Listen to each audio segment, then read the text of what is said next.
Welcome to Stuff You Missed in History Class, a production of iHeartRadio.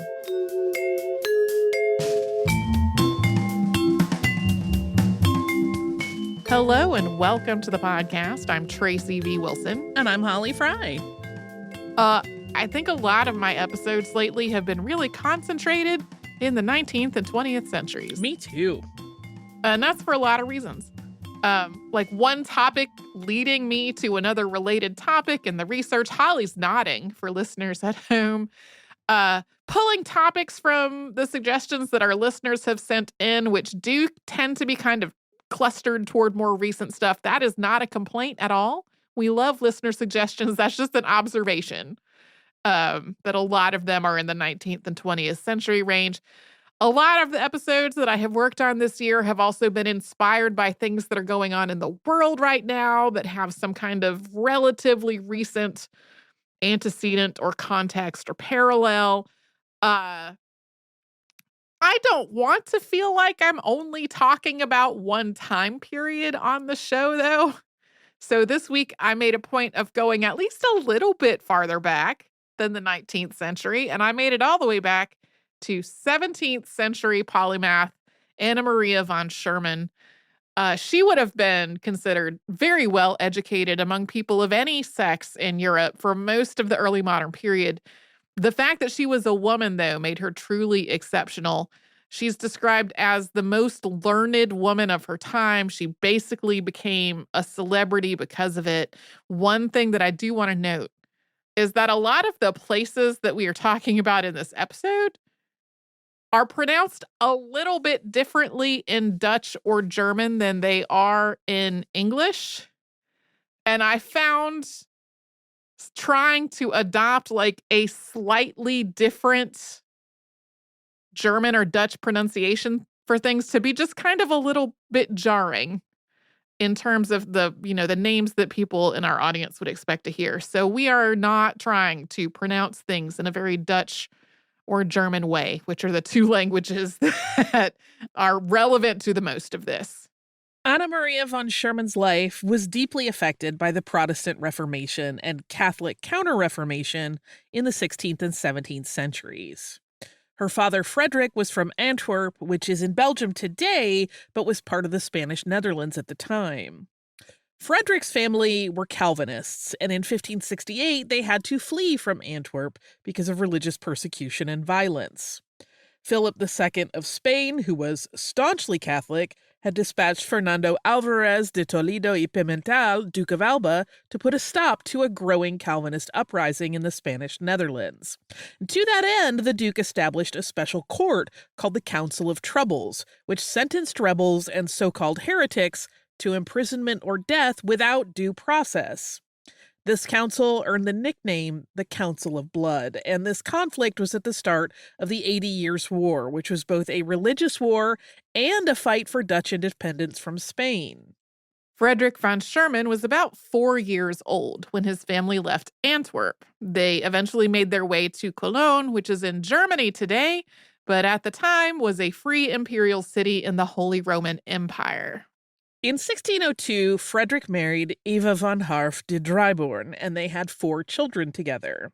Anna Maria was their only daughter. She was born on November 5th, 1607. Her older brothers were Hendrik Frederick and Johann Hodschok. Sadly, her younger brother, Willem, died at the age of about 5, when Anna Maria was about 8 years old. When Frederick van Schurman's family first arrived in Cologne, the area had been relatively tolerant toward Protestantism, especially compared to what was happening in Antwerp at the time. But that changed over the years that followed, and Reformed Protestant worship was eventually banned. So in 1615, the same year that Willem died, the family moved again, this time to Utrecht, which is in the Netherlands today, and at the time was part of the Dutch Republic, also called the United Provinces of the Netherlands. The 80 Years' War was still ongoing, and the Dutch Republic had been formed through an alliance of 7 Spanish Netherlands provinces in 1579. The Dutch Republic had declared its independence from Spain 2 years after that. It was a Protestant nation that also allowed more freedom for other religions than a lot of other parts of Europe did. Frederick von Schurman's former home of Antwerp had also joined the Dutch Republic, but it was besieged and recaptured by Spain 5 years later. Frederick and Eva were both from noble families, and they were wealthy. They educated their children themselves and with a private tutor, and they also raised them to be religiously devout. And this was something that they took seriously. The children's reading material included things like stories of people who had been martyred during the Protestant Reformation. Anna Maria was pulled out of school after only a couple of months because her parents thought that the other students were a bad influence on her, and they worried that she would be exposed to things like bad behavior and profanity. The children's first languages were Dutch and German, and they were taught other languages as well, starting with Latin for the boys and French for Anna Maria. One day when Anna Maria was about 11, her brothers were working on their Latin lessons, and they were struggling with the material. They were asked a question, and when it was clear that they did not know, Anna Maria called out the answer from the other side of the room where she was studying her French. It wasn't unusual for wealthy men to give their daughters some kind of education at this point in history. Having daughters who were intelligent and well-read was seen as a point of pride, and Anna Maria already had a reputation for being precocious. But girls' education also usually focused on subjects that were considered appropriate for ladies, and that is why Anna Maria was studying French rather than Latin. But according to her account, when her father realized she had mastered something that his sons had not, simply by being in the room during their lessons, he decided to include her in what the boys were learning. For the most part, Latin was the default language of intellectual writing and discourse in Europe, so learning Latin gave Anna Maria access to a wealth of knowledge that she would not have been able to read otherwise. Greek and Hebrew were used in some contexts as well, and Anna Maria learned those too, specifically the classical Hebrew and Koine Greek that are found in the Old and New Testaments of the Christian Bible. Her father did not just give her run of the library, though. He, for example, did not let her read works that he thought were immoral in any way, and he edited and expurgated some of the classics that he did want her to read. He was particularly focused on removing anything that was about love, adultery, or sex. If someone gave her a book as a gift and it wasn't one that her father thought was appropriate, she was allowed to skim it just enough to write a thank you note that sounded knowledgeable. Anna Maria didn't simply read these materials, she was actively engaged with them. She annotated many of her texts and wrote commentaries on them. As she learned more languages, she translated works from one into another. Over time, she compiled her own Greek dictionary. She also sang, and she learned to play the harpsichord and the lute, and she loved art. Drawing, embroidery, and paper cutting were all popular pastime for women and girls, and she probably learned these from her mother or other women in their social circle. She was doing extremely intricate paper cuts from a very early age. She also wanted to learn to paint, and the most common way for a young girl to get formal training in painting was through a professional artist in their family. The von Schurmans were not related to any painters, so she taught herself, starting by copying the paintings that were hanging in the family home. By her early teens, Anna Maria was thought of as a child prodigy.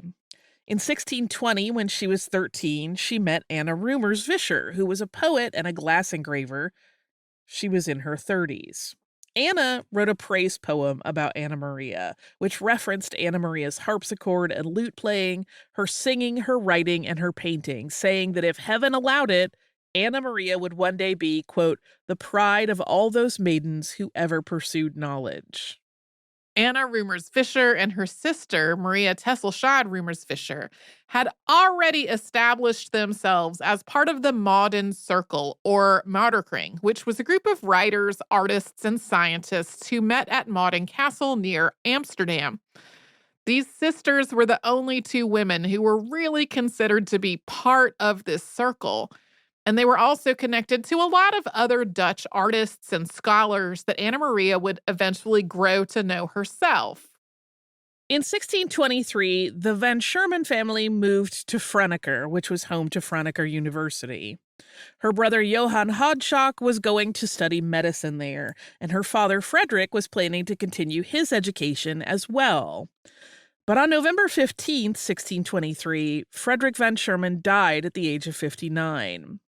His death was unexpected, but he also had enough time to meet with his wife and each of his children privately before he passed. And when he met with Anna Maria, he asked her to promise him that she would never get married. He described marriage as a worldly shackle. Anna Maria was 16 when she made this deathbed promise to her father, and she kept that promise for the rest of her life. When she received marriage proposals, she rejected them. She described herself as married to her pen, and she took a Latin phrase meaning, "My love has been crucified," as her personal motto. This motto came from a letter from St. Ignatius of Antioch to the Romans, and it has multiple interpretations, one of those being that my love was a person, not a feeling, and that it referenced Jesus Christ. This was something other people commented on, making remarks about her chastity and their depictions of her. And in the case of poet Constantine Huygens and polymath Caspar Barlius, interpreting her hiding her hands in some of her self-portraits as a reference to her virginity. We'll move on to her life after her father's death after we pause for a sponsor break.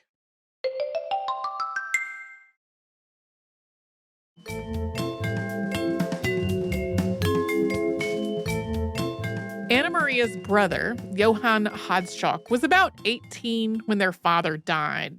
Johann Hodschok had already been involved in her education, and he had been sharing his university books and other materials with her. Through his own studies and correspondence, he was also building a network of connections to other writers and scholars. After their father's death, Johann Hodschok basically took over Anna Maria's education. He became the primary person to facilitate her connections to the greater world of learning in what's now the Netherlands.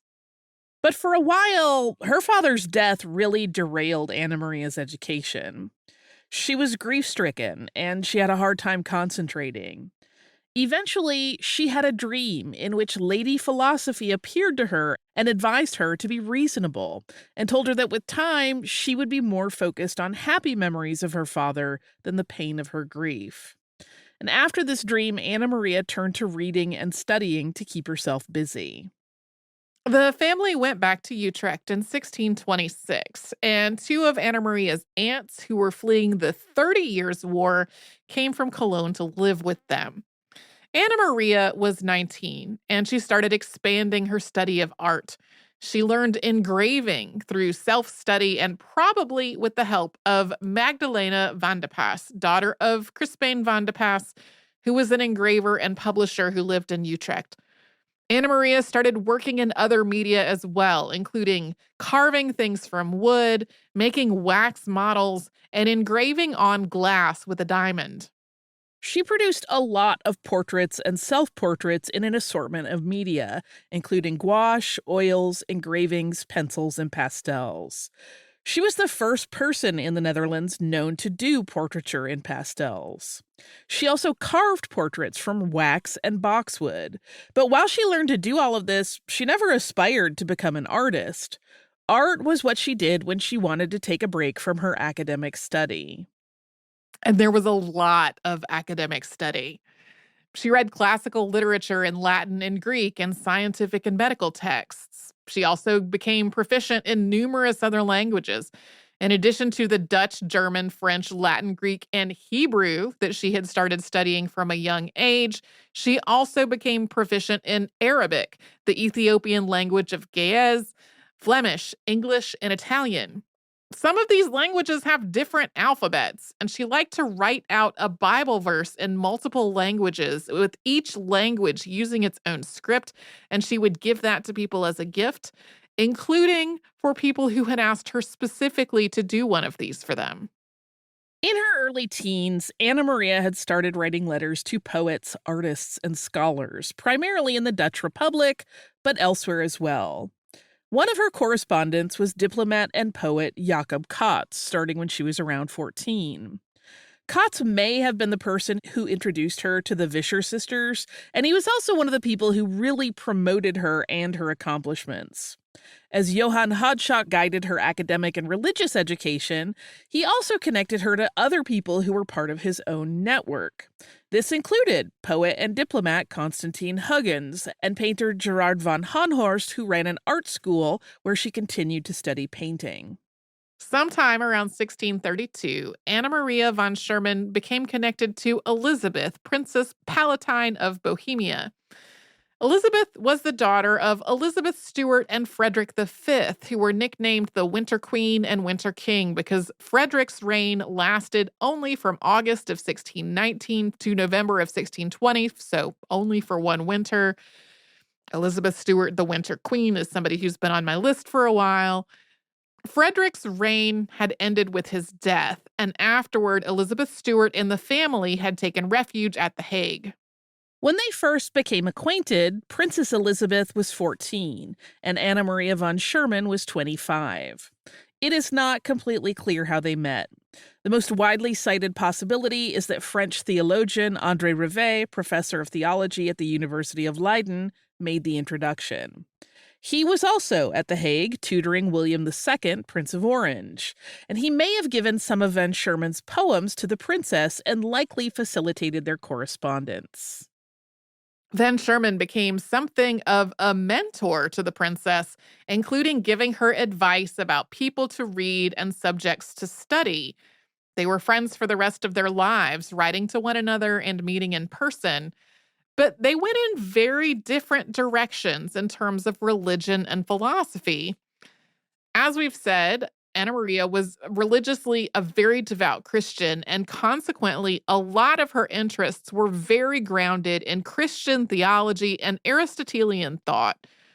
Aristotle, of course, lived in the 4th century BCE before Christianity existed, but his works on subjects like logic, metaphysics, and ethics had been a major part of the development of Christian teachings, especially during the medieval period.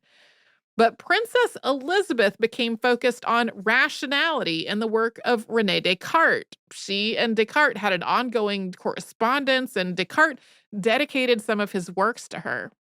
Both women were part of the international network of correspondence that came to be known as the Republic of Letters. These letters, written primarily in Latin, connected poets, scholars, philosophers, and intellectuals, primarily across Europe and the Americas. And these weren't simply personal letters. They were treatises and analytical works, sometimes very lengthy and dense. These writings were passed around not just through postal services, but also by friends and family who were traveling, merchants, and students taking their grand tour of the European continent who might be given a stack of letters and treatises to deliver along the way. Combined with things like literary salons, advances in printing technology, and the establishment of more schools, colleges, and universities, this Republic of Letters was part of what sustained intellectual and philosophical movements in the 17th and 18th centuries, the period that is sometimes framed as the Age of Reason or the Age of Enlightenment. While many of Anna Maria von Schurman's letters were shorter or contained works of poetry, she was deeply connected to the world of European scholarship and philosophy through these letters.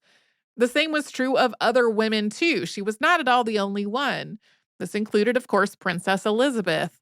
A lot of the other women who were participating in this correspondence were royals or nobles, or they came from other wealthy and well-connected families, since these were almost entirely the only women who likely had access to some kind of education, as well as enough money to be able to spend their time on these kinds of pursuits. But while there were a lot of relatively educated women in the upper classes, Anna Maria von Schurman was seen as exceptional among them. She was given a lot of nicknames that reference this during her lifetime. One of them, that was in use by 1633, was the Jewel of Learned Women. By the following year, Dutch theologian Huisbertus Futsius had become her teacher, and she expanded her knowledge of Greek and the New Testament. She also made a deeper study of Greek literature and poetry, and Homer, credited with the authorship of the Iliad and the Odyssey, became her favorite poet.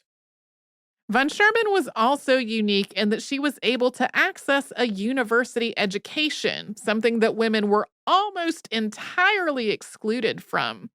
Her teacher, Futsius, was one of the founders of Utrecht University, which had originally been established as Utrecht's illustrious gymnasium. Gymnasium being a term for a secondary school, not a gym with weights and jump ropes and stuff that we might think of in the United States. Utrecht University was formally inaugurated on March 16, 1636, making it one of the oldest universities in what's now the Netherlands. Maria van Schurman was invited to write a poem in honor of the university to be read at the opening ceremonies. She wrote 2 poems, one of them a reflection on Futsius's inaugural sermon, and the other a praise poem about the university. Both of these poems were in Latin, and both are described as very beautiful, and the praise poem pointedly noted that the sacred halls being opened were not accessible to women. Van Schurman also composed a poem in French extemporaneously and delivered it during the festivities. She became the unofficial poet laureate of Utrecht, and she was nicknamed the Dutch Sappho.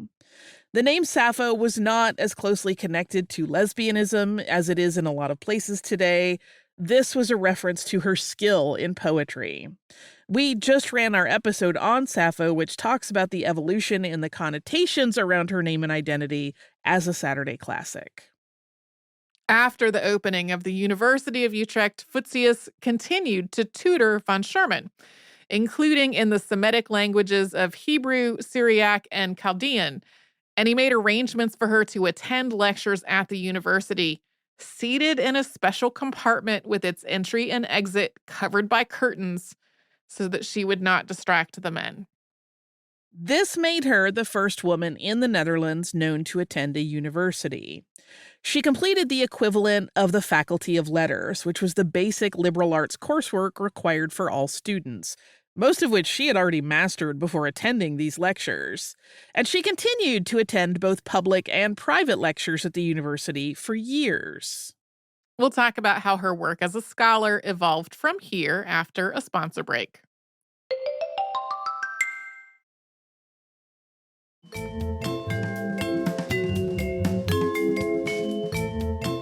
In the 1630s, Maria van Schurman became famous in Northern Europe. Scholars and intellectuals wrote to each other about this woman attending university in Utrecht, and they shared her poetry and her letters. Earlier, we mentioned how Maria van Schurman and Princess Elizabeth of Bohemia followed very different paths through the worlds of religion and philosophy, with van Schurman following Aristotelian and Christian thinking, while the princess became a student of René Descartes. Very broadly speaking, Aristotle had been focused on understanding the world through sensory experience, while Descartes focused on rationality and reason. Aristotelian versus Cartesian philosophy became a huge debate at Utrecht University and between Futsius and Descartes personally. It was a big feud. After Descartes was banned from the university, he wrote a letter to philosopher and physician Henricus Regius, who taught medicine there, saying that if he wanted to attend Regius's lectures, he would have to stay in Van Schurman's compartment behind a screen too. Van Schurman visited Descartes during this dispute. He was already aware of her as a poet and a painter, and he appreciated her work in both. She clearly didn't agree with his viewpoints, describing them as not contributing anything new to science other than a way to fail at it really quickly. Meanwhile, Descartes thought her work with Futsius was leading her to a kind of pedantic focus on religion, rather than the poetry and painting that he thought she was better suited to. Later on, Van Schurman also met with Descartes when he was on his way to become Christina of Sweden's tutor, and he criticized her for reading the Bible in Hebrew. We talked about Descartes' relationship with Christina of Sweden in our episode on her, which we ran as a Saturday Classic on December 18th, 2021. It was around this time that other scholars started wanting to dedicate their books to van Schurman, especially their books on women. One was Dutch author and physician Johan van Beverwijk, author of De Excellentia Fomenti Sexis, or The Excellency of the Female Sex. Von Schurman wrote him a letter, quote, heartily beseeching him not to do this. It felt like vanity, but she also thought that most men, not just the low-ranking men who were not worth her attention, but men of great esteem, would interpret his work as saying that as long as women were able to get some kind of special permission to pursue higher studies, that would be enough. Van Beverwijk dedicated this work to her anyway. He was not the only man to dedicate work to her after specifically being asked not to. Because I know better. Van Schurman also faced continual pressure to publish her correspondence with philosophers, scientists, and scholars all over Northern Europe. She also corresponded with people like Queen Christina of Sweden, who visited her at least once, and with Polish Queen Ludwika Maria. Other female correspondents included artist Margaret Gottschalk, who was a scholar of Hebrew, and singer Utrecht Ogel, and of course, Princess Elizabeth of the Palatinate. This pressure to publish was not just because people found von Schurman's insights and analysis interesting and worthwhile, and her poetry to be beautiful, and so they thought all of that should be shared. This was happening during a period of ongoing debate about women and their role in society and their capability for intellect and learning, described as the querelle des femmes, or the woman question. Most, but not all, of the people writing about this subject were men who wrote essays about women's nature and their abilities. People who supported the idea of women having a capacity to learn also assembled catalogs of learned women, listing out these women's biographies and their accomplishments. These catalogs were not unique to the early modern period, but they were particularly trendy in the 17th century, and Anna Maria von Schurman was featured in a number of them.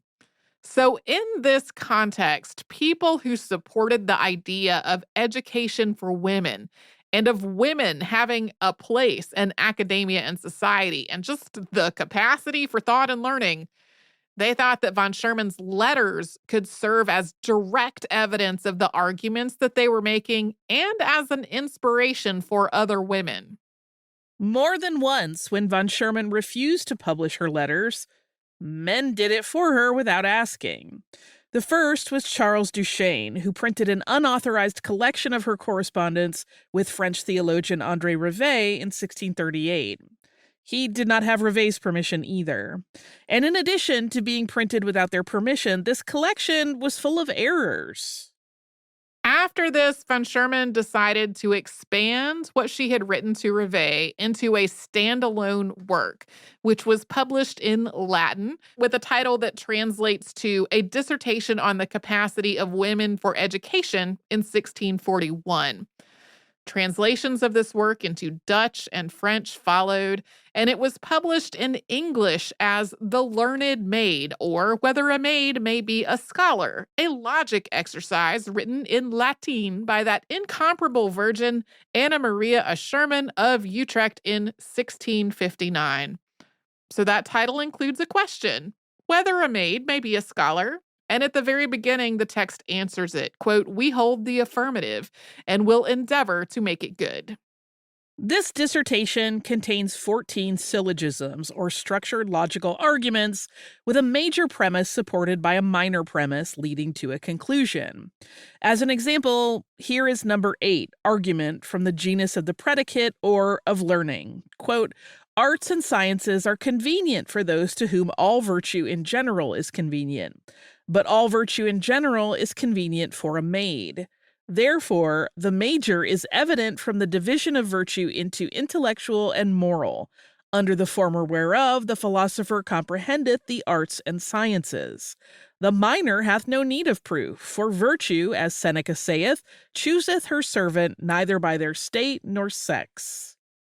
This dissertation was both a treatise on women's education and a work of philosophy, arguing that study was an appropriate pursuit for Christian women and a benefit to them. Women had the capacity for study, and study could lead them toward a deeper love and reverence for God. Van Schurman ended with refutations of the arguments she expected would be made against her. For example, someone could argue that a person of weak wit could not study letters, and women are of weak wit, therefore women could not study. She acknowledged that some women were of weak wit, but that the ones who were not could be admitted to studies, and that studies would also help alleviate their weakness. She wrote in part, quote, "No man can rightly judge of our inclinations to studies before he hath encouraged us by the best reasons and means to set upon them, and withal hath given us some taste of their sweetness." Anna Maria's mother, Eva, died in 1637. After this, Anna Maria took over running the household, including her late mother's work caring for her elderly aunts. Eva had also done a lot of philanthropic work, like visiting the poor and the sick, and Anna Maria picked up this work as well. Her philosophical and intellectual correspondence started to slow down as she had so many other responsibilities. Meanwhile, professor and theologian Frederick Sponheim was trying to convince her to publish her letters, which she repeatedly declined to do. Then, in 1648, when he asked once again, she gave him a response that made it sound like she might be open to it. So he went ahead and published a collection of letters and poems known as Opuscula. Sponheim died a year later, and in 1652, she published her own version of this collection. That was extremely well received, leading to nicknames like the 10th Muse and the Star of Utrecht. In 1653, von Schurman left Utrecht for a while, going to Cologne with her aunts. The 30 Years' War had ended by this point, and they were trying to reclaim some property they had lost. This took the family more than a year to settle, and while Anna Maria made some connections to the university in Cologne, this was the first time she had really been away from her academic circle in Utrecht, and in particular, her teacher Futsius. She started to question some of what she had been learning, and she became progressively more focused on religious and spiritual matters and less on things like science and philosophy.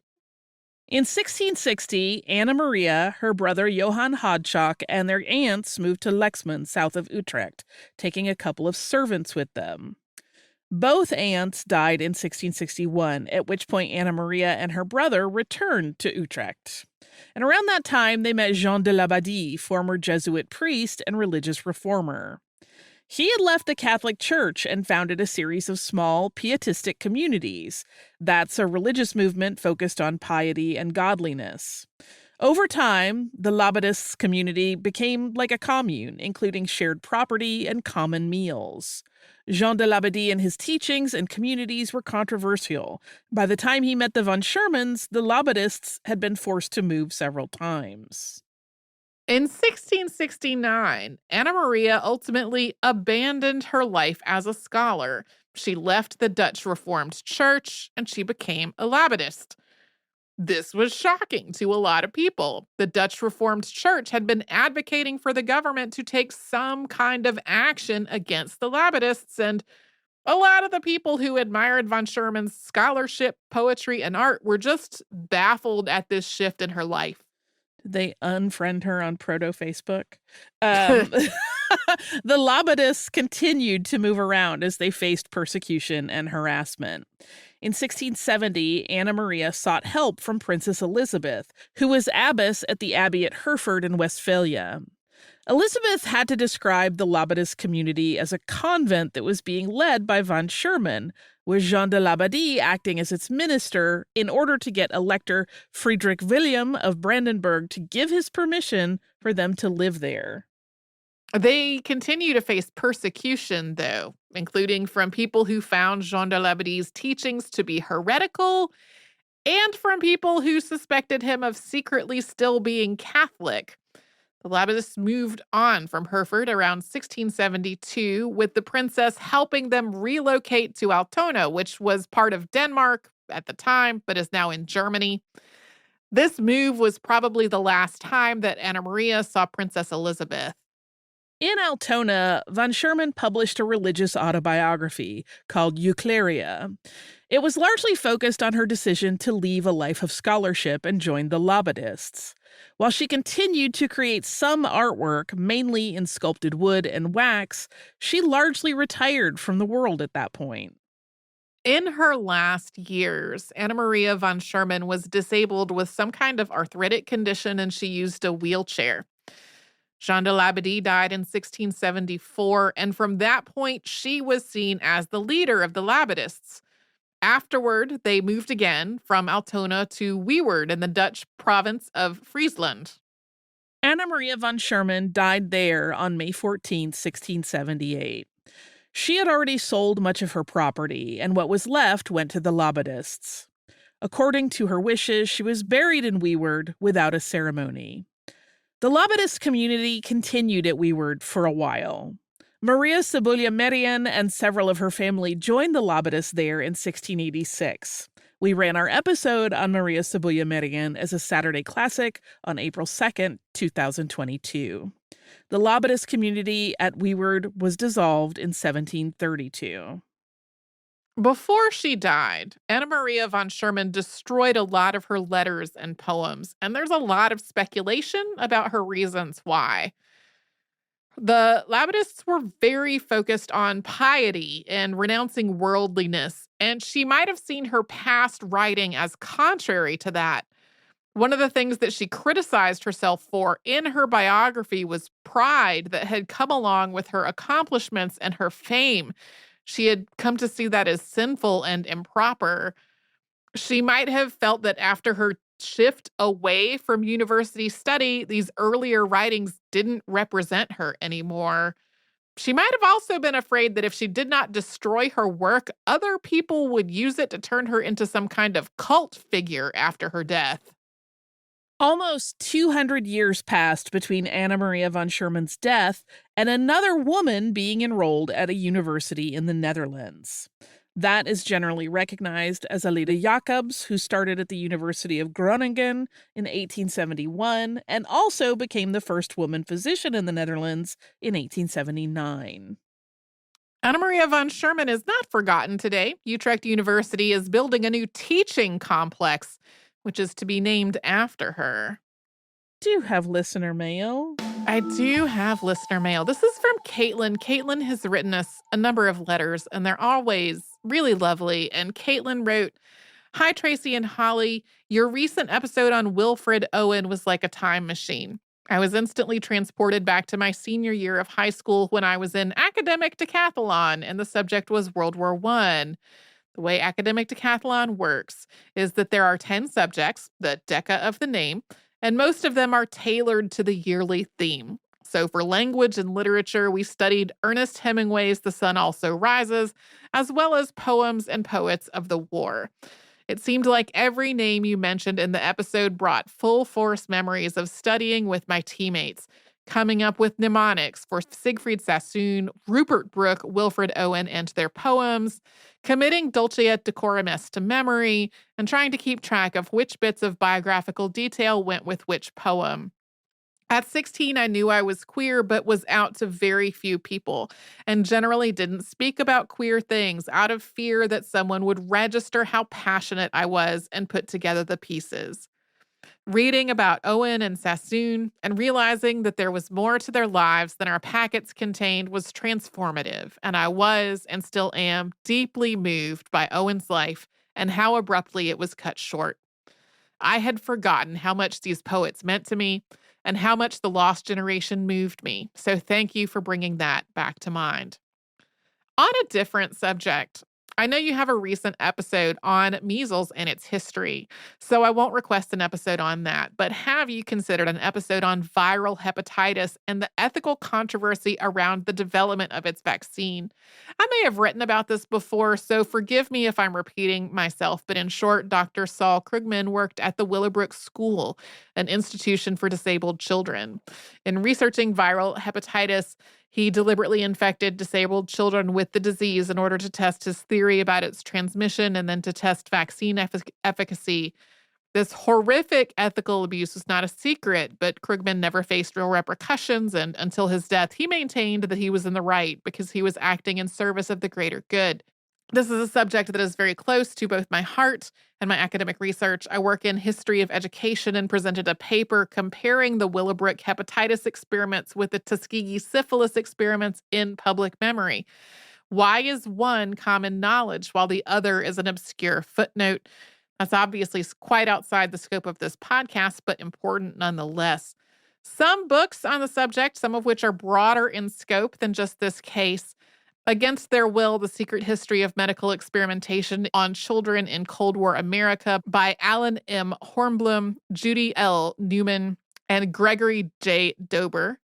The Origins of Bioethics, Remembering When Medicine Went Wrong by John A. Lynch. Human Medical Experimentation from Smallpox Vaccines to Secret Government Programs by Francis R. Frankenberg.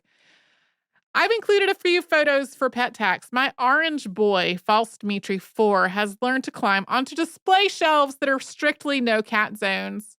I'm grateful he doesn't have thumbs for the crossbow, or else working at my desk would be a risky endeavor. The tortie is Sharktopus, who is scared of heights and thus does not commit shelf crimes. All the best, Caitlin. Thank you so much, Caitlin, for this email. I loved it so much. They and I had a brief email exchange after this. I am fairly certain that we have read a previous email from Caitlin specifically about the Willowbrook experiments. We did mention Willowbrook very briefly in our episode on measles and the measles vaccine, because Willowbrook is also one of the places that the measles vaccine was tested. That was a little bit different situation because there was a measles outbreak happening and they were trying to save kids' lives. The hepatitis studies were deliberately spreading hepatitis and then testing a vaccine. So like a slightly different situation going on there, but it did come up very briefly in that prior episode. Also, oh my goodness, these kitty cats. I scrolled through the pictures this morning without having reread the email. And when I saw this orange kitty cat on the shelves, I was like, this cat is about to do some crime. And when I then read the email, I was like, oh, and they also said that this cat is about to do some shelf crimes. These cats are precious. I love them. Also, thank you again so much for this email. Caitlin, I especially found the part about your reading of these poets at the age of 16 to be really moving. If you would like to send us a note about this or any other podcast, we're at historypodcast@iHeartRadio.com. And you can also subscribe to our show on the iHeartRadio app or anywhere else you like to get your podcasts.